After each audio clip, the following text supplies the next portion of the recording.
वहाँ से एक्चुअली मुझे मोटिवेशन मिला कि यूजर को राइट प्रोडक्ट हम देंगे ना तो खुश हो गए और दूसरी बार आएगी आपके पास। गुजराती तो मेरा एक सवाल है कि भाई गुजराती लोगों का रहता है कि यार बिजनेस करें, तो आपके घर में ऐसा कुछ चल रहा है क्या? Practice is necessary, must. अगर आप करोगे तो उसमें अचीवमेंट आपकी होगी। और साथ में उनको लगता है कि यार चलो ठीक है, मुझे एक कंपनी में जॉब तो करनी है, लेकिन उनको आइडिया नहीं कि भाई शुरुआत कहाँ से की जाए, क्या क्या सीखा जाए। तो आप उनको क्या क्या गाइड? लोगों को यही चाहिए रहता है कि भाई मुझे क्विकली कोई ऐसा बता दे कि ये स्किल मैं अभी सीखूं और कल मुझे जॉब लगे। वो सीए का जो मैं करियर मेरी ड्रीम थी वो भी शुरू करने मतलब स्टार्ट किया था, बट वहाँ पे अनफॉर्चुनेटली मैं सक्सेस नहीं हो पाया। स्वागत है दोस्तों आप सभी का एक और नए पॉडकास्ट में। आज के जो पॉडकास्ट के गेस्ट है वो शेर खान जैसी बड़ी कंपनी में काम कर रहे हैं और उनका जो डिपार्टमेंट है वो है प्रोडक्ट डेवलपमेंट।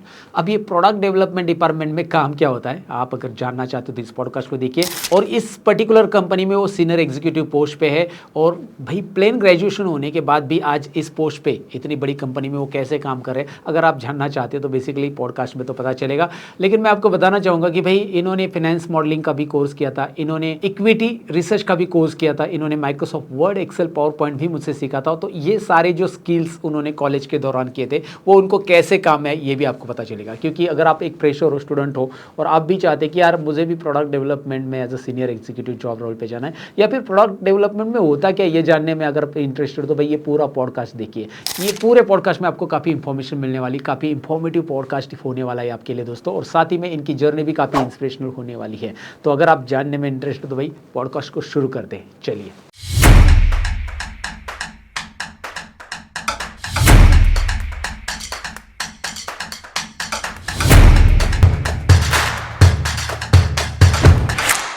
तो दोस्तों हमारे साथ है दीप शाह। सबसे पहले मैं इनका स्वागत करना चाहूँगा और बहुत बहुत धन्यवाद देना चाहूँगा कि भाई आज यहाँ पे हमें कुछ इन्फॉर्मेशन देने के लिए आए हैं। तो मेरे सवाल आपसे ये है सबसे पहले कि आप अपनी जर्नी शेयर कीजिए कि भाई एक प्लेन ग्रेजुएशन करने के बाद भी आप एक प्रोडक्ट डेवलपमेंट पे आज सीनियर एग्जीक्यूटिव लेवल पे कैसे पहुँचो। तो हमें जर्नी बताइए ताकि उस जर्नी से जो हमारी ऑडियंस है उन्हें कुछ सीखने मिलेगा कि भाई यार प्लेन ग्रेजुएशन करके भी आप लाइफ में आगे बढ़ सकते हैं, बट उसके लिए क्या क्या करना होता है। क्योंकि प्रोडक्ट डेवलपमेंट एक डिपार्टमेंट भी होता है, लोगों को ये भी पता नहीं, और उसमें एक सीनियर एग्जीक्यूटिव पोस्ट पे आप पहुंचो तो बहुत कुछ सीखने मिलने वाला है। तो आपकी जर्नी हमें बताइए। तो अराउंड 2017 में कॉलेज से पास आउट हो गए। कॉलेज से प्लेसमेंट हुई थी मेरी मैंने HDFC सिक्योरिटीज़ में एज अ रिलेशनशिप मैनेजर। फिर वहाँ पे मैंने जो भी रिलेटेड है शेयर मार्केट रिलेटेड जो भी चीज़ें हैं वो थोड़ी बहुत सीखी, हमारी ट्रेनिंग हुई थी।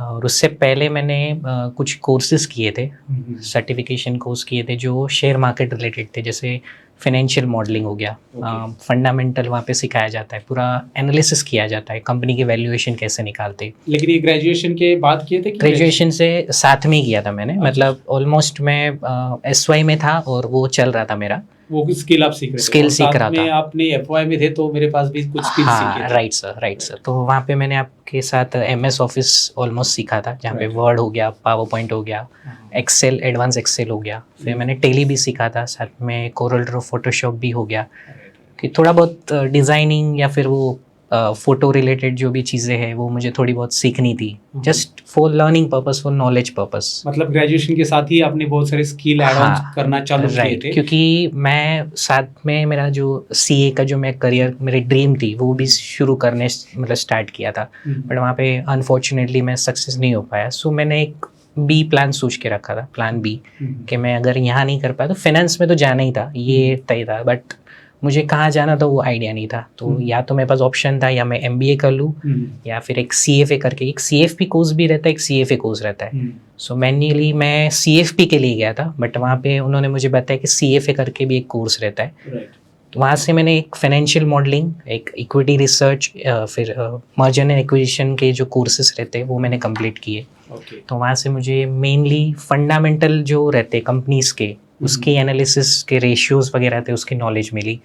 आपके वहाँ पे मैंने टैली किया था तो वो भी मुझे बाद में काम लगा, यूजफुल हुआ उसमें। तो आप पहले RM की जॉब पे लगे थे, वो पहली कंपनी का नाम क्या? HDFC security. HDFC सिक्योरिटी में RM की जॉब पे लगे थे। तो वहाँ पे एज RM क्या आपका टास्क रहता था? सो वहाँ पे जो भी मेरे एंटी कस्टमर रहते कि नॉन ट्रेडेड रहते हैं ना, उनको ट्रेड मेनली कराना था। तो Okay. हमें एक डेटा दिया जाता था, वहाँ पे हमें फाइंड आउट करना रहता था मेनली एक्सेल में कि कौन किस पर्टिकुलर आईडी ने आई मीन क्लाइंट ने कब उन्होंने ट्रेड किया नहीं किया, उसका डेट्स वगैरह आते थे। तो वो पूरा सेग्रीगेशन करके हमें डेटा मिलता था, उसी में हमें फिल्टरेशन लगा के हमारे हिसाब से पूरा कॉलिंग वगैरह हमें करना रहता था और उनको एज अ पहले बताना था, नॉलेज देना था कि क्या एग्जैक्टली होता है। या तो उनको ऑलरेडी पता है या नहीं पता है, अगर नहीं पता है तो हम उनको नॉलेज प्रोवाइड करते थे कि शेयर मार्केट क्या होता है, उसमें ये कंपनी रहती है, कौन सी कंपनी में आपको इन्वेस्ट करना चाहिए आपके रिस्क के बेसिस पे, वैसा।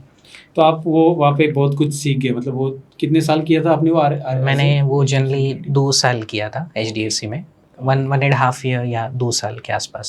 2 साल, तो 2 साल में आपने बहुत सारी चीजें सीखी कि बहुत भाई सारी किस चीजें तरह से सीखी। कस्टमर को चीजें, बराबर। कस्टमर की बेसिकली आपकी पेन पॉइंट्स आपने मुझे कहा था, बराबर। पेन पॉइंट्स आपको समझ तो में आए। वहाँ से मुझे एक पता चला कि यूज़र एक्चुअली क्या फेस करते हैं। सबसे पहले तो लैक ऑफ नॉलेज रहता है कि वो कैसे एक्चुअली शेयर मार्केट में आ सकते हैं, या वैसे जो भी इन्वेस्टमेंट रिलेटेड जो भी चीज़ें हैं वो उनको नहीं पता था। सेकंड, अगर पता भी रहता तो उसको कैसे एक्सेस करते हैं, चाहे मोबाइल ऐप से या वेबसाइट से, वो नहीं पता था। और अभी जिनको पता है तो उनकी अलग रिक्वायरमेंट रहती है कि सपोज़ अभी मैं मोबाइल ऐप पे हूँ तो मुझे सबसे पहले मेरी स्क्रीन पे क्या आना चाहिए। अब मैं कुछ कहीं पे इन्वेस्टमेंट कर रहा हूँ या पे कहीं पे कुछ भी नॉर्मल, आप चाहे कोई भी ऐप देख लो, मैं फूड डिलीवरी कर रहा हूँ तो मैंने फूड डिलीवरी ऐप से कुछ मंगाया तो मुझे स्टेटस अगर देखना है तो मैं कहाँ, मैं अंदर जाऊँगा, सब ऑप्शन में जाऊँगा, फिर मुझे सामने मेरी स्क्रीन पे आ गया।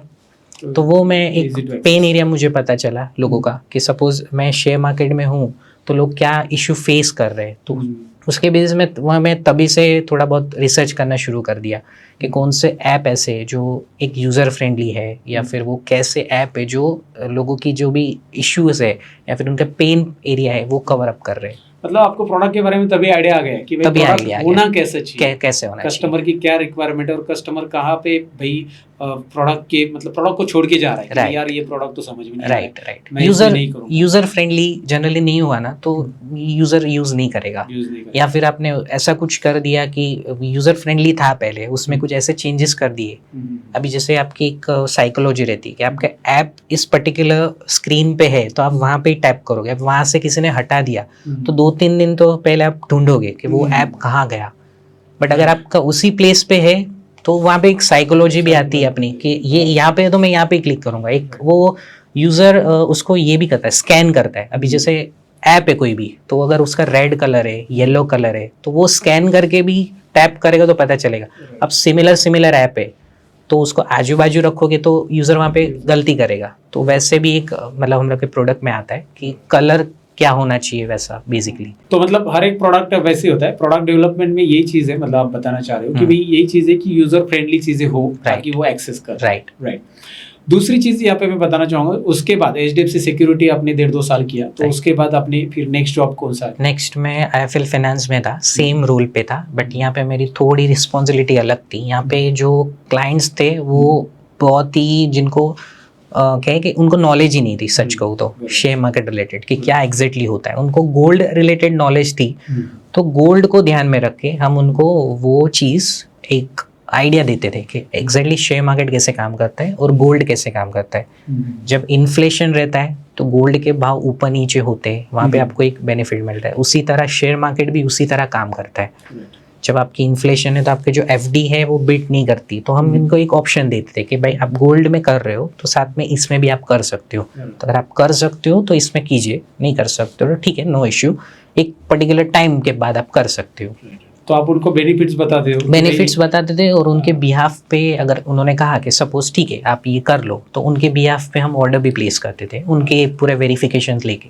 राइट। मतलब आप वो पूरा गाइडेंस उनको देते थे। राइट। बेसिकली क्या होता है, लोगों को पता नहीं, लोग डायरेक्टली FD पे जाते हैं और FD इन्फ्लेशन को बीट करता ही नहीं है। अभी आप ऑलमोस्ट आप देखोगे तो 4.7 4.5 के जितना अपना इन्फ्लेशन है, आपको FD में मिल रहा है 6% 7%। तो आप एक्चुअल नेट रेट देखोगे आपको तो 3 to 4% मिल रहा है। वही सेम वो भी नहीं मिलता है, 6% 7% ये हो जाता है, इन्फ्लेशन रेट हो जाता है, तो फिर वो मिलता ही नहीं। परफेक्ट।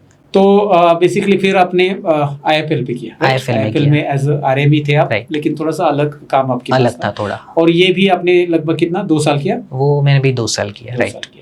और उसके बाद एज अभी आप प्रोडक्ट डेवलपमेंट में लगे हो, तो अभी आप क्या कर रहे हो? इस कंपनी का नाम क्या है और क्या कर रहे हो? ओके, तो मैं अभी करंटली शेर खान में हूँ। पहले मैं as a product executive as a join हुआ था। तभी मुझे सच कहूँ तो मुझे सिर्फ उस पर्टिकुलर फील्ड का नॉलेज था, मैंने एक्चुअल उस पर काम नहीं किया था। मैंने प्रैक्टिकल नॉलेज था इन द सेंस उस पर्टिकुलर इंडस्ट्री का मुझे नॉलेज अच्छा खासा था, एक्सपीरियंस था, मैं यूज़र के पेन जो एरियाज थे वो जानता था। तो उसके बेसिस पे मैं यहाँ पे ज्वाइन हुआ as a product executive. Okay. And यहाँ पे मेरा मेनली अभी काम है कि मुझे प्रोडक्ट की एंड टू एंड जर्नी वो डिफाइन करनी है इन वर्ड फॉर्म में या फिर एक फ्लो चैट में वैसा, ताकि जो सामने जो मेरे डेवलपर्स है, जो मेरी टीम एक है जो डेवलपर की, वो पूरा उस पर्टिकुलर हिसाब से उस प्रोडक्ट को डेवलप करे। अच्छा, तो मेरा जो आप फ्लो बताओगे उस फ्लो के Right. हिसाब से प्रोडक्ट डेवलप होगा, Right. तो क्योंकि उसकी- आप कस्टमर का पेन एरिया जानते हो, Right. आप कस्टमर का बिहेवियर जानते हो बराबर। कि भाई कहाँ पे और ज्यादा एंगेज रहता है या बराबर। कैसी चीजें उसे जल्दी समझ में आती है। Right. और आपने 4 साल वही किया है, राइट? 4 साल वही तो किया उसी है। तो बेसिस पे आपसे वो गाइडेंस ले रहे हैं, डेवलपमेंट वाले डेवलप करके आपको दे। सो बेसिकली आप इस डेवलपमेंट के लिए क्या क्या यूज, मतलब आप कौन कौन से एप्लीकेशन की मदद लेते हैं या प्रेजेंटेशन बनाते हैं, क्या क्या करते इसमें फ्लो पूरा लिखने के लिए, एंड टू एंड जर्नी करने के लिए तो मैं वर्ड डॉक्यूमेंट यूज़ करता हूँ। तो वहाँ पे मैं जो भी स्टोरी टेलिंग एक कह लो, क्या पूरा एंड टू एंड जर्नी कह लो, वो मैं पूरा टाइप करता हूँ। राइट? उसके हर एक पैरामीटर चेक करता हूँ। एंड टू एंड जर्नी में सिनारियोज आते हैं कि मैं अगर ये करूँगा तो क्या होगा, यूज़र ये करेगा तो क्या होगा, ये पूरा एक पॉइंट वाइज डिफाइन करता हूँ, एक टेबल बनाता हूँ। राइट। सिनारियोज एक रहते हैं, सिनारियोज मतलब कि प्रोबेबिलिटी या पॉसिबिलिटीज़ कि क्या मैं उसमें कर सकता हूँ या मैं मुझे क्या एक्सैक्टली टेस्ट करना है आफ्टर, मतलब फाइनल मेरा डेवलपमेंट हुआ तो। क्योंकि कैसा होता है, मैंने एक फ्लो लिखा, मैंने एक पूरी स्टोरी टेलिंग लिखी, उसके बेसिस पे एक प्रोडक्ट बनता है और प्रोडक्ट का जो मेन ऑब्जेक्टिव है वो मुझे टेस्ट करना रहता है। तो उस टेस्ट के सिनारियोज रहते हैं कि सपोज मैं इधर गया तो क्या होगा, मैं इस बटन पे क्लिक करूंगा तो क्या होगा। तो उसके लिए वो सिनारियोज के लिए हम एक्सेल यूज़ करते हैं। एक्सेल यूज करते तो वहाँ पे वो सिनेरियोस के एक प्रॉपर एक सेंटेंस बनता है और उसके बेस पे वो पास हुआ या फेल हुआ वो बताना रहता है। एंड उसके पहले, मतलब मैं जब पूरा फ्लो लिखता हूँ उससे पहले मैं वायर फ्रेम बनाता हूँ, डिज़ाइन बनाता हूँ, वो स्क्रीन की डिज़ाइन बनाता हूँ। मेरा मेनली ऐप बेसिस पे है, तो मुझे एक ऐप की स्क्रीन बनानी रहती है, उस स्क्रीन को देख के मैं पूरा फ्लो लिखता हूँ। मतलब आप यूआई बना लेते हो? यूआई बना लेता हूँ मैं। किस तरह से? बेसिक एक वायर फ्रेम हो गया, मतलब उसमें कैसा है कि हमारी एक यूआई यूएक्स टीम भी रहती है, वो पूरा एक फ्लो बनाती है, वो पूरा एक उसका डिज़ाइन रहता है, वो बनता है। और वो डिज़ाइन के पहले मैं एक थोड़ा सा एक उनको बना के देता हूँ। तो वहाँ पे वो साइज वगैरह वो सब वो लोग देखते हैं, कलर्स वगैरह, मैं जस्ट एक मोटा मोटी आइडिया दे देता हूँ। राइट, कि भाई आप आइडिया दे रहे हो, उनके पास तो प्रैक्टिकल एक्सपीरियंस नहीं Right. मार्केट का, वो लोग डिजाइनर है, बट आप वहाँ पे उनको गाइडेंस करते हो कि भाई यार ये फ्लो के बाद ये फ्लो होना चाहिए, यूजर यहाँ पे स्टिक होगा, उसके बाद ये होगा, इसके बाद ये होगा। तो वो स्ट्रक्चर आप और उसमें हमारा एक वॉक थ्रू होता है। मैंने एक डिज़ाइन बना ली, मैंने एक फ्लो लिख दिया, एक वॉक थ्रू होता है डिज़ाइनर टीम के साथ कि मैं ऐसे ऐसे बना रहा हूँ, तो आप उसमें आपका इनपुट दो। तो सपोज ऐसा होता है कि कुछ ऐसी चीज़ है जो मुझे लग रही है कि राइट है, but as a UI UX basis पे वो राइट नहीं रहती, तो वो लोग वो मुझे कहते हैं कि ये यहाँ पे करो, या फिर वो मुझे बोलते हैं कि उस हिसाब से आपका फ्लो होना चाहिए। राइट। अब जैसे कोई बटन है तो उसकी कुछ बटन लिमिटेशंस है, उनकी गाइडलाइन है, वो गाइडलाइन अगर फुलफिल नहीं हो रही तो वो एक मुझे एक छोटा सा एक बता देते हैं, इन्फॉर्मेशन देते कि ये प्रॉपर नहीं है तो हम ये ऐसे कर देंगे। उसमें मैं एग्री करता हूँ, जो भी है XYZ, उसके बेसिस से फ्लो बनता है। वो फ्लो बनने के बाद जो हम लोग की डेवलपमेंट की टीम रहती है, उनको एक वॉक थ्रू रहता है हमारा, कुछ हाफ एन आवर 1 आवर का। उसमें हम उनको बताते हैं कि हम ये एक ला रहे प्रोडक्ट और इसकी ये जर्नी है। तो उसमें अपने उनके जो लिमिटेशंस रहते हैं कि ये पर्टिकुलर पॉसिबल नहीं है अभी, या उसको टाइम लगेगा, वो हमें एक फिर टाइम लाइन देते हैं। और एंड में एक प्रोडक्ट बन के आता है और उसका हमें टेस्टिंग करना रहता है। तो टेस्टिंग के लिए एक अलग से डेडिकेटेड टीम रहती है जिसको QA टीम कहते हैं, क्वालिटी एनालिस्ट टीम। तो वो पूरा टेस्टिंग करते हैं एंड टू एंड। उसके साथ अगर कोई चीज़ उसको इनडायरेक्टली डायरेक्टली इम्पैक्ट करती है, वो भी वो लोग टेस्ट करते। और उनके टेस्ट के बाद हमें टेस्ट करना रहता है कि मेन ऑब्जेक्टिव मेरा जो पर्टिकुलर प्रोडक्ट के रिलेटेड है वो फुलफिल हो रहा है कि नहीं। मैंने जो जर्नी डिफाइन की है या एंड टू एंड की पूरी जर्नी हम टेस्ट करते हैं। और उसके बाद उस प्रोडक्ट को लॉन्चिंग के हाँ, उसके बाद एक लॉन्च होता है। लॉन्च के बाद कितने यूज़र यूज़ करते पहले हम वो देखते, और उसके बाद मार्केटिंग टीम जो भी हमारी बिजनेस टीम है वो उनको हम एक पीपीटी बना के देते, और वो उसके बेसिस पे हमारी एजुकेशन टीम रहती है वो गाइड करती है। पहले इंटरनल होता है गाइडलाइन, वो जो आरएम रहते हैं, बिजनेस टीम, हमारे बिजनेस पार्टनर रहते हैं, उनको पूरी वो हम पीपीटी शेयर करते। अगर उनको कुछ उसमें लगा तो हम उसमें भी हम उनको गाइड करते, एंड देन वो यूजर के पास फाइनल जाता है, लॉन्च किया। राइट। लेकिन उस लॉन्चिंग के पहले जब आप प्रोडक्ट डिजाइन करते हैं तो मतलब प्रोडक्ट की आइडिया कहाँ से लेते कि भाई ये प्रोडक्ट हमें अभी नेक्स्ट लॉन्च करना है या डिजाइन करना है? Perfect, right question. ये एक्चुअली पहले होना चाहिए था, मुझे बताना था, बट इसमें कैसा होता है, हम मेनली जो कॉम्पिटिटर्स रहते हैं उसको पहले एनालिसिस करते, फिर मेन उससे पहले हम ये देखते कि यूज़र का पेन एरिया क्या है। अभी मैं फूड डिलीवरी ऐप की मैं जस्ट एग्जांपल ले रहा हूँ, ठीक है। सो मैं देख लूँ कि फूड डिलीवरी में एग्जैक्टली मैं क्या ढूंढता हूँ। मेरी एक तो फेवरेट होटल और दूसरा फेवरेट मेनू। अगर मुझे फेवरेट होटल नहीं मिली, ठीक है, नो इश्यू, मैं उसमें कॉम्प्रोमाइज़ कर दूंगा, बट मुझे मेरा फेवरेट जो चीज़ है, मेरी आइटम है, वो नहीं मिली, मैं कॉम्प्रोमाइज़ नहीं करूँगा। तो इसके लिए उन्होंने सर्च दिया है वहाँ पे। अभी जैसे कोई पर्टिकुलर आइटम हो गई, जैसे मसाला डोसा, तो वो मैंने सर्च किया, अभी कहाँ पे वो मिल रहा है, उसकी रेटिंग, वो सब कुछ उन्होंने वो दिया है। अब वो मुझे अभी रेटिंग नहीं समझ में आएगी तो मैं ऑर्डर नहीं करूंगा, राइट। अब वो हो सकता है वो जो उसकी मुझे डिलीवरी टाइम नहीं अच्छा लग रहा है यार, डिलीवरी टाइम तो बहुत ज्यादा है, तो मैं ऑर्डर नहीं, मतलब बहुत सारी चीजें मुझे दिखनी तो चाहिए। अभी जैसे मैं समझता हूँ मैं यूजर हूँ और उसके बेसिस पे मैं प्रोडक्ट बनाता हूँ। अब मैं चाहता हूँ कि मैं अगर फूड डिलीवरी मुझे मंगाना है ऑनलाइन, तो मुझे क्या क्या रिक्वायरमेंट लगेगी। सबसे पहले तो मैं उसकी क्वालिटी टेस्ट करूंगा। अगर मुझे मेरी फेवरेट होटल पे नहीं मिल रहा है, वो मे बी हो सकता है वो क्लोज हो, या अगर वो मिल रहा है, मुझे रिव्यू मिल रहा है, उसका रेट मैं चेक करूंगा, तो रेट के लिए क्वांटिटी मुझे कितनी, तो वो सब कुछ, और उसके बाद डिलीवरी टाइम वो होता है। तो वैसा हम पहले यूजर का पेन एरिया देखते हैं कि क्या है। अभी हमारे जो एग्जिस्टिंग प्रोडक्ट्स है, पहले तो उसमें चेक करते हैं कि क्या पेन एरिया है। अभी जैसे कुछ चीज़ें होती है वो बहुत हार्ड रहती है, जैसे उसकी जर्नी में इस पे क्लिक करूँ फिर वो क्लिक करूँ, तब तक तो वो मेरा रेट निकल जाएगा। मेनली मेरा शेयर मार्केट का है, तो वहाँ पे क्विक जर्नी होनी चाहिए। तो वो क्विक जर्नी कैसे मैं उसको क्लिक्स कितने कम कर सकता हूँ ना, मेन वो हमारा फोकस रहता है। और जो यूज़र की क्वेरी आती है उसको कैसे सॉल्व करना, ये मेरे एग्जिस्टिंग प्रोडक्ट की बात होगी। मुझे नया लाना है, तो पहले तो आपने बोला कि कॉम्पिटिटर का रिसर्च करते हैं, और सेकंड यूजर से थोड़ी बहुत हम बात करते हैं कि उनको क्या एग्जैक्टली चाहिए या हम ऐसे क्या ला सकते हैं। तो हम उसमें डेटा एनालिसिस थोड़ा बहुत करते हैं। मेरा अभी फिलहाल जॉब रोल उसका नहीं है डेटा एनालिसिस का, बट मैं साइड बाय साइड वो भी कर रहा हूँ, क्योंकि कैसा है कोई आपको एग्जैक्टली बताएगा नहीं कि आपको ये करना है, बट आपको इनिशिएटिव लेना पड़ेगा कि मैंने सपोज मैं प्रोडक्ट लाना चाहता हूँ या फिर मैं ला रहा हूँ, या फिर कोई ऐसा इशू है जो क्लाइंट फेस कर रहे हैं, तो उसका पहले मैं डेटा निकालूंगा, उसके बेसिस पे मैं जजमेंट कर पाऊंगा कि वो इशू कितने क्लाइंट को आ रहा है। अभी बहुत ज़्यादा आ रहा है तो उसमें मुझे कुछ ना कुछ सोचना पड़ेगा। अभी बहुत कम 1 to 2% आ रहा है, तो उस पर्टिकुलर क्लाइंट से बात करके मैं वो सॉल्व कर सकूँ। हो सकता है कि उनको वो पता ना हो कि वो कैसे यूज़ हो रहा है।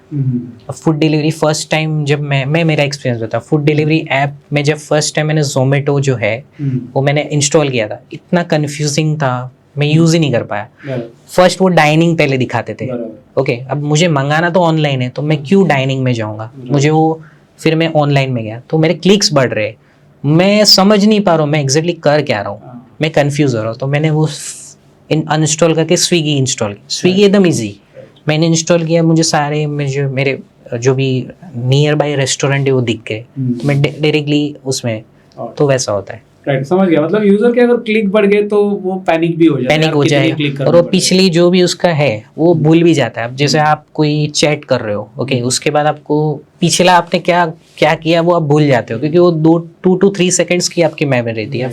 फटाफट जो यूज़ कर रहे हो ना वो नहीं आपको याद रहता। ये यूजर की साइकोलॉजी रहती है, आपके साथ भी हो सकता है, किसी के भी साथ भी हो सकता है। लंबा फ्लो होना नहीं चाहिए किसी भी एप्लीकेशन के। होता है कि यूजर को जो चाहिए बेसिकली वो क्विकली एक्सेस हो। परफेक्ट। 4-5 स्टेप्स आप देते हो तो वो स्टेप्स तो उसे याद रहने वाले नहीं है। और जो यूजर होता है एक्सेस करने वाला, जरूरी नहीं कि वो बहुत ज्यादा ऐप फ्रेंडली रहे, मतलब मोबाइल फ्रेंडली भी रहे। परफेक्ट, राइट, तो वो चीजें होती है, और प्रोडक्ट डेवलपमेंट में ये चीजें आपको करनी रहती है। बराबर। सो बहुत कुछ सीखने मिला हमें कि भाई प्रोडक्ट डेवलपमेंट में पहले यूजर का पेन पॉइंट पता होना चाहिए, पेन पॉइंट तो आप पता है design- और उस इंडस्ट्री का आपको नॉलेज एटलीस्ट होना चाहिए, Right. तो आप उसमें आप कर सकते हो, आपका Product करियर development, देख सकते हो। yes. वरना आप एज अ फ्रेशर हो, आपको कुछ एग्जैक्टली पता ही नहीं है कि वो उसका क्या है, तो आप प्रोडक्ट बनाओगे और लॉन्च करोगे तो फेल ही होने वाला है, Right. क्योंकि उससे पहले आपको रिसर्च करना पड़ेगा, हम्म, आपको खुद को यूज़र बनना पड़ेगा उस प्रोडक्ट का। आप कोई भी यूज आप देख लो, उसके कंपनी के जो भी है, आप देखो अमेजोन, हम्म, जेफ बेजोस आप देख लो, तो सबसे पहले वो प्रोडक्ट मैनेजर ही थे, right, right. राइट। माइक्रोसॉफ्ट के जो सीईओ थे, Right. वो भी पहले एज अ प्रोडक्ट मैनेजर ही थे, manager. उसके बाद वो सीईओ बने, हाँ. ताकि वो नीचे के लेवल से आए तो उनको एग्जैक्टली पता है। अब उनको वो नॉलेज नहीं, आईटी रिलेटेड बैकग्राउंड उनको सपोज नहीं होगा नॉलेज, Right. बट उनको जो प्रोडक्ट के जो मेन जो क्या कहते हैं ऑब्जेक्टिव है ना, वो फुलफिल हो रहा है, तो वो कंपनी सक्सेस होती है। क्योंकि कोई भी कंपनी का जो सर्विस या प्रोडक्ट वो मेन होता है, उसका बैकबोन होता है, Backbone. और वही नहीं रहा तो कंपनी सर्वाइव नहीं करेगी। वो वही प्रॉपरली अगर कस्टमर यूज नहीं कर पा रहे तो मतलब नहीं बराबर। है। मतलब आपके पास कितने बड़े डेवलपर्स है वो कोई मायने नहीं रखता है, राइट? वो भी रखता है, उसमें भी हमें एक्सपीरियंस काम लगता है हाँ। डेवलपर का। उसमें क्या होता है नहीं, कि वो सेकेंडरी मतलब आ secondary जाता है। हो गया, अगर right. पहले प्रोडक्ट मैनेजर उस प्रोडक्ट के एनालिसिस को नहीं करेगा प्रॉपरली कि भाई यूजर कैसे एक्सेस कर पाएगा बराबर। उसको, तब तक वो डेवलपर के एंड से डिजाइन करके मतलब नहीं है। बराबर। वो तो रहता ही है, क्योंकि रहता वो ही तो रहेगा, लेकिन वो सेकेंडरी आएगा। राइट। तो अभी इसमें ये भी होता है कि मैंने यूज़र के प्रोस्पेक्टिव से सोचा, एक कुछ ऐसी चीज़ भी होती है जो यूज़र प्रोस्पेक्टिव से मुझे नहीं सोचनी थी। मुझे डेटा एनालिसिस के बेसिस पे प्रोडक्ट लॉन्च करना रहता है। हम्म, कुछ रिपोर्ट सेक्शंस हो गए या मेरे कुछ ऐसे सेक्शंस हो गए जहाँ पे यूज़र बार बार आ रहा है, बट ओके यूज़र फ्रेंडली है, चाहे मैं नई चीज़ दूँ या ओल्ड चीज़ दूँ, यूज़र फ्रेंडली है, बट उसके बेसिस पे मुझे डेटा के बेसिस पे एनालिसिस करना है। अभी जैसे व्यू हो गया कोई, हाँ, अब मैं 2 व्यू दे रहा हूँ उसको, लिस्ट व्यू भी दे रहा हूँ, कार्ड व्यू भी दे रहा हूँ। ओके, अब मैंने एक निकाल दिया हाँ। तो ऐसे मैं नहीं निकाल सकता, मुझे पहले पूछना पड़ेगा यूज़र से, या फिर मुझे एक डेटा निकालना पड़ेगा, सर्वे लेना। एनालिटिक्स डेटा जैसे बोलते हैं, वो प्रोडक्शन टीम से निकालना रहेगा। उसमें देखना पड़ेगा कि कितने लोग यूज़ करते। अगर उसमें डेटा आया कि 1 to 2% यूज़ कर रहे, तो उनसे बात करेंगे कि आप ऐसे ही डायरेक्ट नहीं निकालेंगे, क्योंकि कोई तो यूज़ कर रहा है इसके लिए यूज़ कर रहे, तो पहले उनसे बात करेंगे आप क्यों यूज़ कर रहे हो, ये Right. कुछ मेन ऑब्जेक्टिव आपका फुलफिल हो रहा है। अब हो सकता है कार्ड व्यू में आपकी स्क्रीन छोटी हो तो आपको 2-3 ही दिख रहा है, बट लिस्ट व्यू में List आपको view बहुत सब सारी दिख चीज़ें दिखेगी, Yes. तो इसके लिए वो यूज़ कर रहे हो। या हो सकता है कि बस वो ऐसी उनको पता ही नहीं कि लिस्ट व्यू कार्ड व्यू क्या होता है, वो कभी तो कभार ऐसा होता है लिस्ट व्यू कंफ्यूज करता है ज्यादा आइटम हाँ, से, right. उनको कार्ड व्यू अच्छा लगता है क्योंकि 2-3 जो चाहिए उनको Perfect. वही ऑर्डर वहाँ पे दिखता है। परफेक्ट। ऐसा है। अब मेरी बहुत सारी चीज़ें हैं, मेरी होल्डिंग्स में बहुत सारे शेयर्स है, हम्म, तो मैं कार्ड व्यू तो करूंगा नहीं, मैं लिस्ट व्यू भी करूंगा। इतनी सारी चीज़ें हैं, मुझे एक साथ सब कुछ देखना है, एक फर्स्ट एक क्लिक में या स्वाइप पे देखना है, तो मैं फटाफट देख पाऊंगा। बराबर। अब मेरे 10-12 है तो ठीक है, मैं आराम से वो कार्ड व्यू में प्रॉपर चीज़ देख पाऊंगा। मेरा पोर्टफोलियो छोटा है, बराबर। छोटा है तो वो उसके लिए ठीक है, राइट। बट जब बड़ी लिस्ट है तो यार कार्ड व्यू में क्या कौन देखेगा, Right. राइट। और यहाँ पे आगे बढ़ने से पहले थोड़ा सा आपकी जो मतलब जर्नी है, मतलब आप जो फैमिली से बिलोंग करते हो या फिर आप इसमें अभी एक सक्सेसफुल लेवल पे हो, राइट। सीनियर एग्जीक्यूटिव, जहाँ पे बहुत सारे स्टूडेंट आना चाहते हैं जो फ्रेशर है, तो आप आपकी जर्नी हमारे साथ शेयर करिए ताकि हमें पता चले कि भाई यार हाँ, ऐसा नहीं कि ज़रूरी कि आप बहुत पढ़े लिखे ही होने चाहिए या बहुत अच्छे बैकग्राउंड से होने चाहिए तब जाके आप ये पोस्ट पे आ सकते हो। तो आप आपकी ना जर्नी शेयर कीजिए, क्योंकि मैं आपको जानता हूँ पिछले 8-10 सालों से, और आप स्टूडेंट थे जब FY में मेरे पास आप आते थे सीखने के लिए, तो आप एकदम क्या बोलते हैं ना, इंट्रोवर्ट थे, मतलब ज़्यादा बोलते नहीं थे। Right sir. तो आप से आपकी डायरेक्टली मेरे से बात होती थी, और जब कभी भी मतलब डिस्कशन चलता था तो आप बहुत कम बोलते थे, तभी इंट्रोवर्ट थे। तो अब आप इस लेवल पे पहुंचे हो, तो आप जरा जर्नी आपकी फील्ड बता दीजिए कि आप कौन सी फैमिली से कैसे बिलोंग करते हो, क्या है मतलब। ये राइट आपने कहा कि इंट्रोवर्ट हूँ। मुझे ये जो मेरी फील्ड है उसने मुझे सिखाया कि लोगों से इंटरेक्शन कैसे करना है, क्योंकि यहाँ कैसे कम्युनिकेशन आपकी बहुत अच्छी होनी चाहिए पर्टिकुलर डिपार्टमेंट से। अगर आप बात नहीं करोगे तो वो सामने वाले को समझ नहीं आएगा पहली चीज़, तो आपको उनके साथ रिलेशनशिप एक बिल्ड करके रखना पड़ेगा एज अ पॉजिटिव, या फ्रेंडली रहना पड़ेगा उनके साथ। आप वो नहीं करोगे तो आपका जो मेन ऑब्जेक्टिव है वो अचीव नहीं होता है। दूसरा, मैं एक्चुअली मिडिल क्लास फैमिली से बिलोंग करता हूँ, तो मेनली जो मेरे पापा है वो जनरली सर्विस करते हैं रेडीमेड गारमेंट में, ओके। और ये जो फील्ड है वो मेरे मतलब पर्टिकुलर मेरी फैमिली में तो किसी को नॉलेज नहीं है You share belong market. from Gujarati family. Gujarati तो मेरा फैमिली। एक सवाल है कि भाई गुजराती लोगों का रहता है कि यार बिजनेस करे, तो आपके घर में ऐसा कुछ चल रहा है क्या?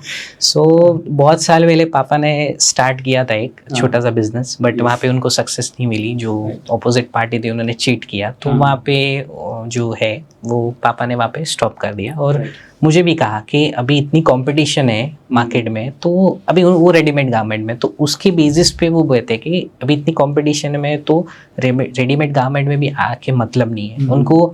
अब देखो तो क्लोथ्स जो रहते हैं वो टच करके ऐसे देख के बता सकते हैं कि कौन सा कपड़ा है, या ये एक्सपीरियंस। हाँ, या तो एक पर्टिकुलर पर्सन अगर खड़ा है तो उनको देख के भी बता सकते हैं कि कितनी साइज आपको आएगी। अभी सपोज मैंने कहा 40 आएगी, नहीं आपको 42 आ सकती है, डायरेक्ट बता। एक्सपीरियंस। और वो पहन के उनको मतलब खुश भी होते कि हाँ आप बराबर दे रहे। Right. और वहाँ से एक्चुअली मुझे मोटिवेशन मिला कि यूजर को राइट प्रोडक्ट हम देंगे ना तो खुश हो गए, दूसरी बार आएगी आपके पास। तो वहाँ से एक छोटा सा मुझे मोटिवेशन मिला। कस्टमर का समझ रहा Right. पहले तो कस्टमर, वो पूरा लिंक हो रहा है तो कस्टमर के चेहरे पे जो स्माइल है वो कहाँ से दिखती है? जब उसको जो चाहिए वो प्रॉपर डिलीवर हुआ है। बराबर। और उनका जो मार्केटिंग का जो स्टाइल है मेरे पापा का, वो भी थोड़ा बहुत मैंने एक कहो कि कॉपी किया है या फिर उनको एक आगे बढ़ाया। मतलब कैसे कि अभी जैसे मुझे कुछ बनाना है या किसी को अगर ये करना है, कन्विंस करना है, तो वहाँ से छोटा मोटा मैं कुछ एज लेके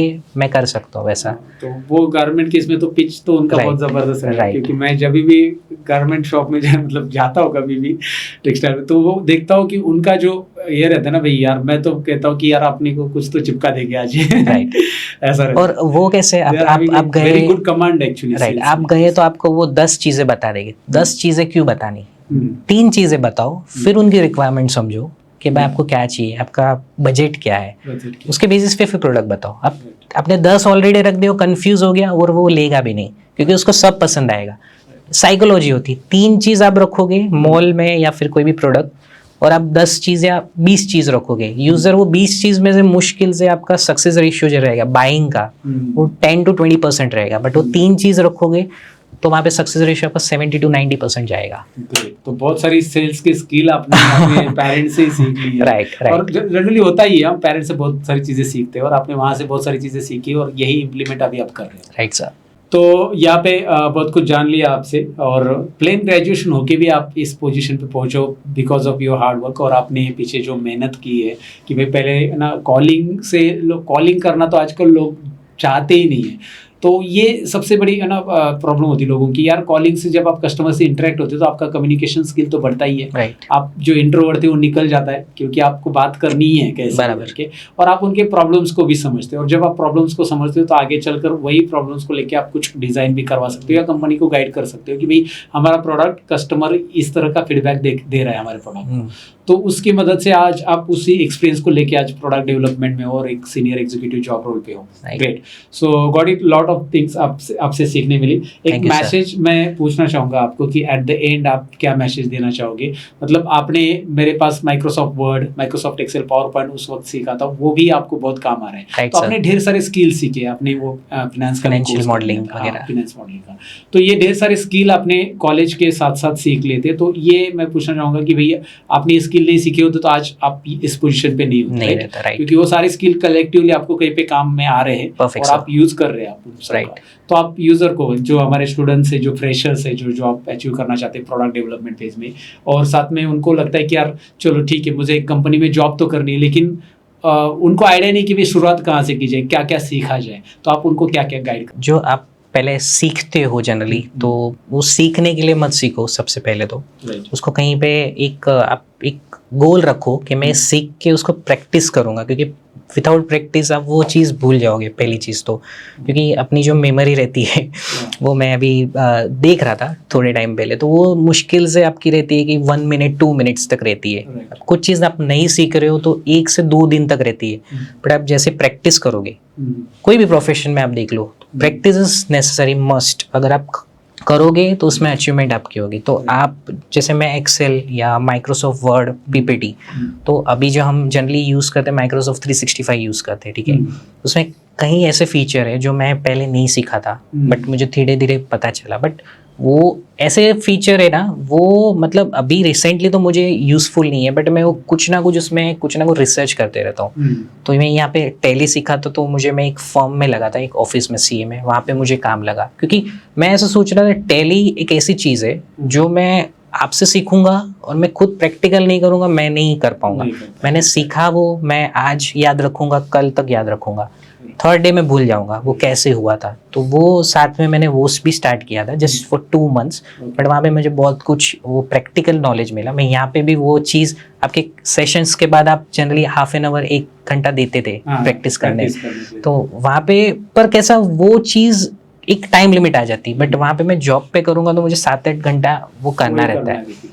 तो आपने जो आपसे मैं सीखा हूँ वो जनरली मैं अगर प्रैक्टिस नहीं करूँगा तो मैं भूलने वाला हूँ। तो मैं वही मैसेज देना चाहूँगा कि आप जो सीख रहे हो उसका एक टारगेट होना चाहिए कि आप क्यों सीख रहे हो, उसका एक पर्पस होना चाहिए। आप मतलब ऐसी मत पढ़ो, उसका एक आप लॉजिक ढूंढो कि मैं क्यों कर रहा हूँ, और वो आपको करियर में आगे लेके जाएगा, और उसको प्रैक्टिस करते रहो। मैंने प्रैक्टिस छोड़ दी तो फिर मुश्किल है थोड़ा, क्योंकि आपके जॉब इंटरव्यू में इंटरव्यूअर आपको क्या पूछ ले वो कोई नहीं जानता। अगर उसने कुछ पूछ लिया आपको एक्सेल रिलेटेड और आप वो प्रैक्टिस नहीं कर रहे हो, आपको भले नॉलेज है, आपको कोई बताएगा 2 मिनट में आप कर लोगे, बट आप प्रैक्टिस नहीं करोगे वो टाइम आप आंसर नहीं कर पाओगे, क्रैक ही नहीं कर पाओगे पहली चीज़, तो वहाँ पे आप रिजेक्ट हो जाओगे। और ऐसा मेरे साथ 2-3 बार हुआ है। मैं ऐसा था कि मैंने फाइनेंशियल मॉडलिंग जब किया तो मैं शुरू में प्रैक्टिस करता था, उसके बेसिस पे मैंने छोटा सा इन्वेस्टमेंट भी किया था और उसमें अच्छी सक्सेस भी मिली। बट एक टाइम आया कि जब मैं उसको टाइम नहीं दे पा रहा था जो एनालिसिस है, क्योंकि जो मेरी जो जॉब थी उसमें सैटरडे वगैरह को कभी कभी टाइम भी नहीं मिलता था, तो एक टायर्ड हो जाता हूँ मैं, तो मैं कर नहीं पाता था। तो जब मेरा इंटरव्यू जब हुआ, जब मैं छोड़ रहा था या कोई पर्पस की वजह से, मैं ग्रोथ की वजह से या फिर मेरे दूसरे करियर की वजह से, तो वहाँ पे उन्होंने मुझे एक रेशो रिलेटेड कुछ पूछा, तो मैं प्रैक्टिस नहीं कर रहा था, तो मैं प्रॉपर डिफाइन नहीं कर पाया। मुझे वो पता था, मुझे लॉजिक भी पता था, बट वो प्रॉपर मैं डिफाइन नहीं कर पाया, उसका फॉर्मूला क्या होता है वो मैं भूल चुका था, क्योंकि मैं प्रैक्टिस नहीं करता। तब से मैं सीखा हूँ कि प्रैक्टिस इज अ मस्ट। कोई भी प्रोफेशन में आप देखो, आप चाहे सीए में देख लो, डॉक्टर में देख लो, वो प्रैक्टिस करेंगे उसके बेसिस पे उनको एक्सपीरियंस आएगा और उनको सक्सेस मिलेगी, उनका नाम होगा। लोगों को यही चाहिए रहता है कि भाई मुझे क्विकली कोई ऐसा बता दे कि ये स्किल मैं अभी सीखूं और कल मुझे जॉब लग जाए। वो नहीं पॉसिबल है। आप स्किल्स के साथ आपको प्रैक्टिस और एक्सपीरियंस, क्योंकि वो प्रैक्टिस करोगे ऑटोमेटिक कुछ नई चीज़ आप सीखोगे, कहाँ आप लैग हो रहे हो वो पता चलेगा। बहुत ही यूजफुल मैसेज है और बहुत ही इंफॉर्मेटिव वाला ये पॉडकास्ट रहा है। बहुत कुछ sir. सीखने मिला आपसे हमें, और बहुत कुछ जाना है सबने। तो मैं रिक्वेस्ट करूंगा कि भाई इस पॉडकास्ट को लाइक ज़रूर कीजिए, साथ ही में शेयर कीजिए दोस्तों के साथ, उनको समझ में आएगा कि भाई यार कितना यूजफुल है। और दीप जी का और एक बार मैं धन्यवाद करना चाहूँगा। Thank you so much sir, आपने मुझे एक अपॉर्चुनिटी दी, एक प्लेटफॉर्म दिया जहाँ मैं मेरे जो जर्नी है वो एक्सप्रेस कर सकूँ, एक बता सकूँ लोगों को। बहुत बढ़िया, Thank आपने you so बहुत much, sir. सारी चीज़ें बताई और इससे बहुत सारे इन्फॉर्मेशन तो मिला, और साथ में उनको ये भी पता चला कि भाई यार कोई भी स्किल सीखेंगे तो एटलीस्ट उसे इम्प्लीमेंटेशन के लिए प्रैक्टिस स्टार्ट करनी होगी। Right. और वो कैसी करनी है, आजकल तो बहुत सारे रिसोर्सेस है, बस करनी है, ये पहले याद रखो। उसमें आप सीख लोगे। सपोज आपके जो ऑनलाइन लेक्चर्स है किसी ने देख लिया बट उसको प्रैक्टिस नहीं किया तो मतलब नहीं है। राइट, आपके चाहे वो आप 2 घंटे का आपका सेशन हो या हाफ एन आवर का हो, एटलीस्ट वो सेम टू सेम वो एक्सेल सामने रख के वो प्रैक्टिस करेगा। और मेरे ऑर्गेनाइजेशन में ऐसे भी है कि वहाँ पे हमें स्किल्स डेवलपमेंट सिखाए जाते हैं, तो उसमें एक एडवांस एक्सेल के बहुत सारे ऐसे 2 कोर्स है, तो वो हम लोग को सिखाते, तो वो जो हमें गाइड करते वो हमें एक्सेल शीट भेज देते ऑलरेडी। वहाँ पे हमें वो VBA होता है, मैक्रोस होता है, वो हम डायरेक्टली उनके सामने अगर प्रैक्टिस करेंगे ना तो हमें समझ में आएगा कि वो क्या है। अगर सिर्फ वही करते जाएंगे तो फिर हाँ बोलेंगे, नहीं समझ में आता है। वो खुद करेंगे जब तब समझ में आएगा। Right, so thank you very much. आज के पॉडकास्ट में बहुत कुछ सीखने मिला है और उम्मीद है आप सभी को अच्छा लगा होगा। मिलते हैं नेक्स्ट पॉडकास्ट के अंदर, तब तक के लिए अपना ख्याल रखिएगा। Bye bye.